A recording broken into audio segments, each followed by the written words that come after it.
দিন যতই যাচ্ছে দেখতে পাচ্ছি যে বাংলাদেশের মানুষের মনুষ্যত্ব পশুর চেয়েও কদম হয়ে যাচ্ছে।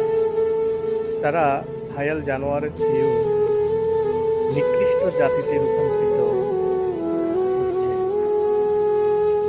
যে মা 10 মাস 10 দিন পেটে ধারণ করেছে, উচ্চ শিক্ষায় শিক্ষিত করেছে, আর সেই মা 7-8 দিন ধরে বিছনায় মরে পড়ে আছে, তাদের তাও জানা নেই।